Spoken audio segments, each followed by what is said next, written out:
नमस्कार दोस्तों। अब लगता है कि सर जी पूरा फुल फॉर्म में आ चुके हैं। और अब देखिएगा, ये जो भगौड़ी तांडव कर रही है ना, इसका तांडव का कहानी अब बहुत ज़्यादा ख़त्म होने वाला है, बहुत जल्दी ख़त्म होने वाला है। और ये भगौड़ी अब रोती फिरेगी, वकीलों के चक्कर काटेगी, वकीलों के दरवाजे में जाकर के नाक घिसेगी कि भैया मुझे बचा ले, मुझे बचा ले, भैया नहीं तो सैया बन जा, लेकिन मुझे बचा ले, ज़रूर मुझे बचा ले। तो ऐसा ही सीन होने वाला है। और ये लपुआ का पूरी फैमिली लपेटे में आने वाली है। जैसा कि पूरे जोश में, पूरे फुल फॉर्म में सर जी लग रहे हैं। और सर जी को उंगली करने वाले लोग भी हैं, सवाल करने वाले लोग भी हैं।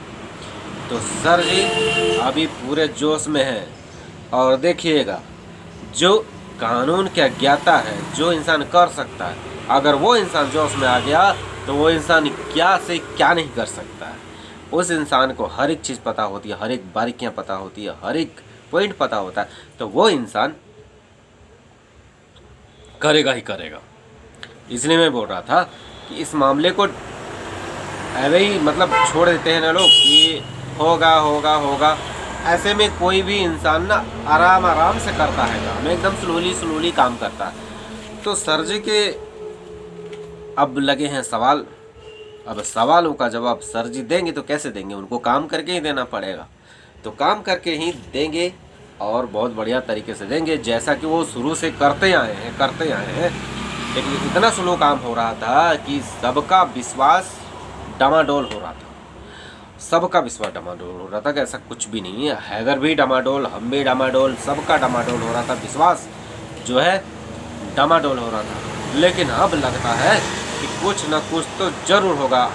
आग लगता है ना दोस्तों, तो जरूर बहुत बड़ा कुछ ना कुछ धमाका जरूर होता है। और वो धमाका का समय आ गया है। अब ये भगोड़ी और इसके लप्पू के फैमिली और ये इसका तकिया वाला पेट, इसका सबका जरूर कुछ ना कुछ इलाज होगा। पता है दोस्तों, अभी हम थोड़ी देर पहले किंजा जी का हम चैनल देख रहे थे, उसमें वो बता रही थी कि ये भगोड़ी कितनी बड़ी शातिर है, सोच लीजिए। ये क्या कह रही थी कि मुझे पाकिस्तान में बहुत टॉर्चर किया जाता था, बहुत दुख दिया जाता था, बहुत ऐसे होता था, वैसे होता था, मुझे बहुत परेशान किया जाता था, हैदर मुझे मारता था, पीटता था। और पता है ये जो भगोड़ी, इसका पूरा गैंग था, पूरा गैंग महिलाओं का। और ये सारी गैंग वाली जो महिलाएं हैं, सबके काले कारनामे, सब एक्सपर्ट, सब मर्दों को फंसाना, उनसे चूना लगाना, उनको मतलब लूटना, किसी के साथ कोई भाग गया, कोई किसी के साथ भाग गया, ऐसा वाला सीन उन लोगों के साथ। और सब एक दूसरे का राज जानती थी और सब एक दूसरे को हेल्प करती थी। जैसा कि उसकी बहन भी उसकी हेल्प करती थी, तो हो सकता है कि उसकी बहन भी उसकी गैंग की मेंबर हो, क्योंकि ये उसके बच्चों की परवरिश कर रही थी। क्यों कर रही थी? बिना स्वार्थ का। बच्चे तुम्हारे हैं, तुम अपना करो, मैं अपना करूं, ऐसा भी तो सीन हो सकता था। लेकिन ये क्यों करती थी? क्योंकि हो ना हो, ये भी उस गैंग की मेंबर होगी, उस गैंग की सदस्य होगी। और किंजा मैम को इसलिए बदनाम किया जाता है क्योंकि किंजा मैम को है जो हेल्प करते हैं हैदर का, उसके लिए इनको बदनाम किया जाता है। और ये करने वाली कौन होती है? इकलौती भगोड़ी होती है, और कोई होता नहीं।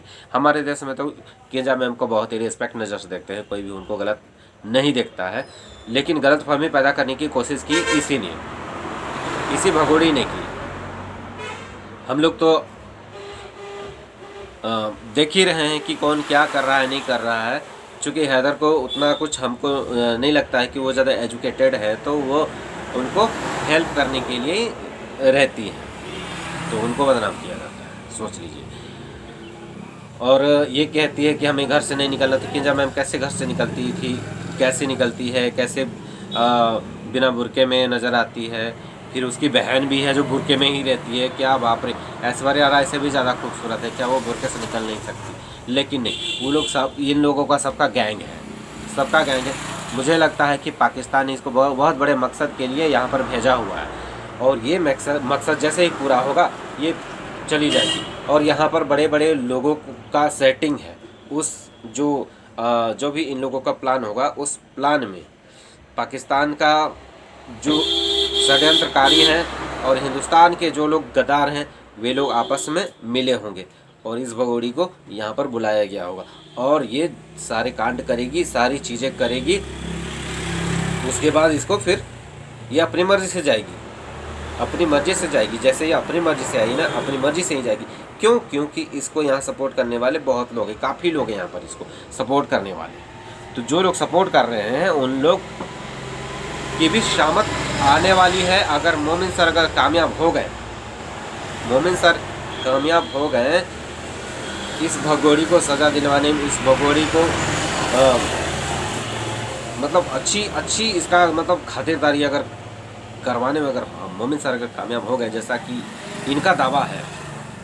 दावे तो ऐसे अभी तक तो कोई दावा अभी सच हुआ नहीं है, लेकिन अगर भविष्य में इनके दावे अगर सच होते हैं तो क्या होगा इस भगोड़ी का। ये भगोड़ी जो है, इस भगोड़ी का अच्छा खासा इलाज होगा और इस भगोड़ी को अब मुझे लगता है कि पकड़े जाने के डर से बहुत सारे लोग हैं जो मिले हुए हैं, तो इसको बहुत ज़्यादा प्रोटेक्ट करते हैं। जो देवर बन के आते हैं, जो बुढ़े आते हैं, वो इसको प्रोटेक्ट करने के लिए आते हैं, प्रोटेक्ट करते हैं कि हम तुम्हें बचा लेंगे। जैसे इसका टोपी भैया है ना, एक सामने आता है, बाकी और भी लोग उसके पीछे, और भी लोग हैं, इकलौता नहीं है। नहीं तो ये भगोड़ी का इतना ज़्यादा पावर नहीं था कि यहाँ पर एक अलग देश में बैठ करके वो इतना ज़्यादा तांडव कर सके। उसका इतना औकात नहीं था कि वो इतना कर सके, क्योंकि उसके पीछे बहुत बड़ा हाथ है, बहुत बड़ा हाथ है, इसकी वजह से ये करती है। तो दोस्तों, ये भगोड़ी को आप लोग क्या चाहते हैं कि क्या सज़ा होना चाहिए? हमारी तरफ से तो इसको, हम जनता की तरफ से तो इसको फांसी होनी चाहिए, जैसी ये कर्म कांड करके बैठी है। तो ओके दोस्तों, आप लोग अपना अपना ओपिनियन बताइए कि ये भगोड़ी अगर पकड़ी जाती है तो इसको क्या सज़ा होना चाहिए। क्या इसको यहाँ के जेल में रखना चाहिए या उसको पाकिस्तान के जेल में भेजना चाहिए या नेपाल के जेल में भेजना चाहिए? इसको क्या सज़ा होना चाहिए? इसको फांसी होनी चाहिए? क्या होना चाहिए? आप लोग अपना ओपिनियन दीजिएगा दोस्तों। अपना ख्याल रखिएगा दोस्तों।